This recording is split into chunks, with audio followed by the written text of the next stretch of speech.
Quand on est en minorité face à une grande majorité, on se sent immédiatement désavantagé et envahi par la peur.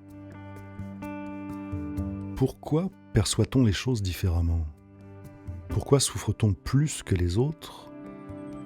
Pourquoi trouve-t-on refuge dans la solitude ? Pourquoi observons-nous et sentons-nous des choses que, généralement, les autres ne remarquent pas ?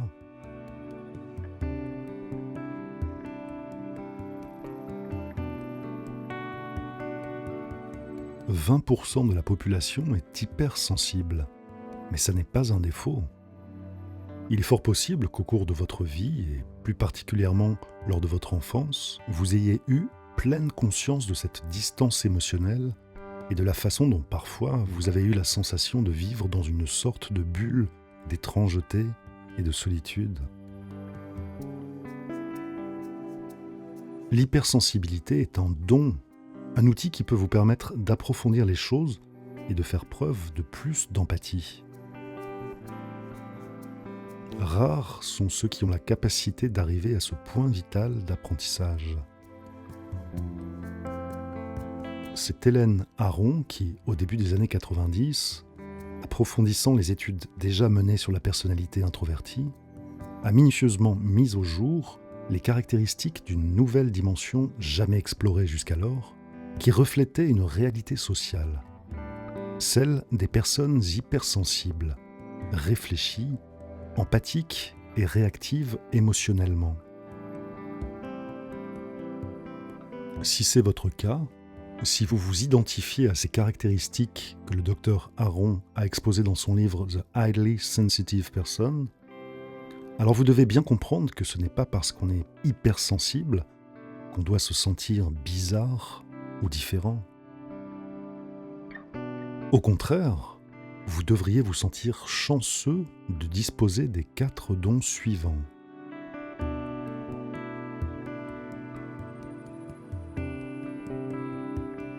Le don de la connaissance émotionnelle.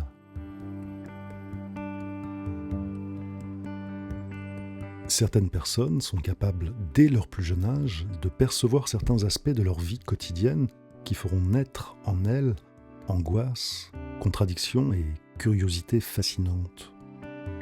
Leurs yeux capteront des choses dont les adultes ne tiennent même pas compte.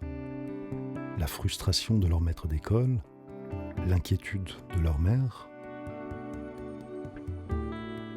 Les enfants hypersensibles perçoivent déjà des choses que les autres enfants ne voient pas.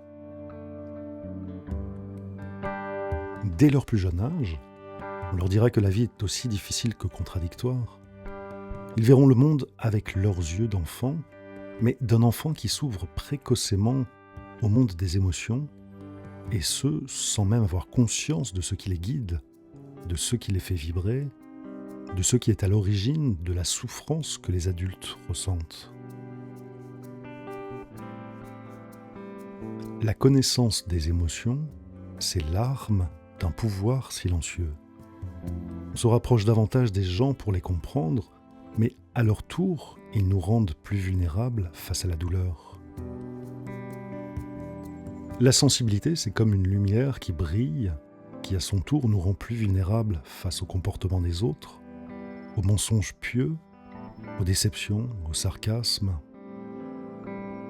On vous dira alors souvent « Tu es toujours en train d'exagérer » ou encore « Tu es tellement sensible ». Et ce n'est pas faux, mais c'est ce que vous êtes. Disposer d'un don, c'est avoir une grande responsabilité. Votre connaissance des émotions exige aussi de vous que vous sachiez vous protéger et prendre soin de vous.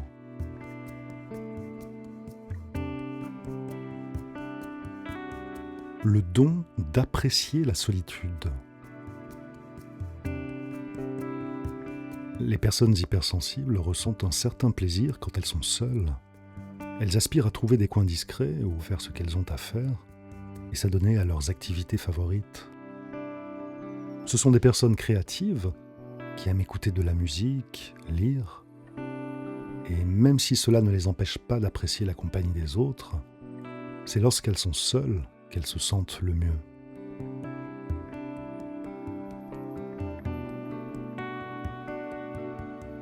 Les personnes hypersensibles n'ont pas peur de la solitude, de ces instants lors desquels elles peuvent se connecter plus intimement à elles-mêmes et à leurs pensées, loin du regard des autres.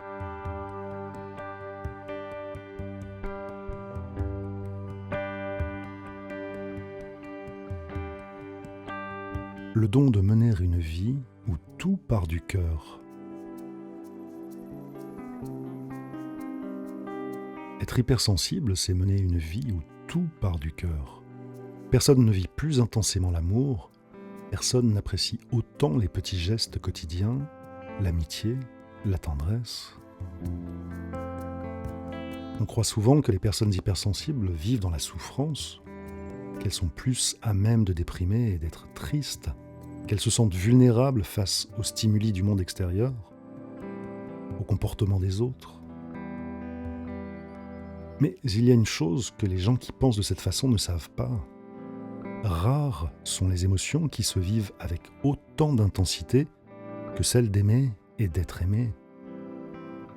Et nous ne parlons pas là uniquement des relations de couple, mais aussi de l'amitié, de la tendresse quotidienne, voire même du simple fait de contempler un beau tableau, un paysage, ou d'apprécier une mélodie.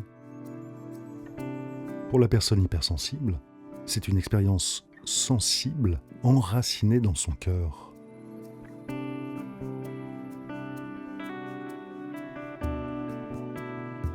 Le don de la croissance intérieure. L'hypersensibilité ne se soigne pas, on naît avec ça, avec cette particularité, avec ce don qui peut déjà se voir clairement dès le plus jeune âge. Les questions d'un enfant, son intuition, sa tendance au perfectionnisme, son seuil à la douleur physique, ses gênes face à une lumière vive ou aux fortes odeurs, sa vulnérabilité émotionnelle. Il n'est pas simple de vivre avec ce don. Néanmoins, une fois qu'on parvient à identifier ce qu'il est et ce qu'il peut nous apporter, arrive le moment lors duquel on doit apprendre à gérer de nombreux détails.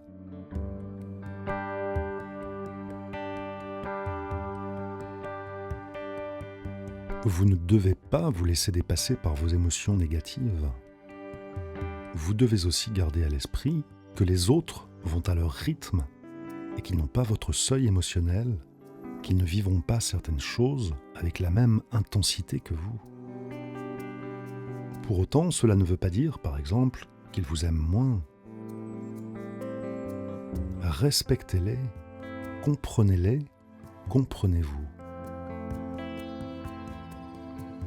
Une fois que vous savez qui vous êtes et que vous avez pris conscience de vos capacités, trouvez votre équilibre et travaillez sur votre croissance personnelle.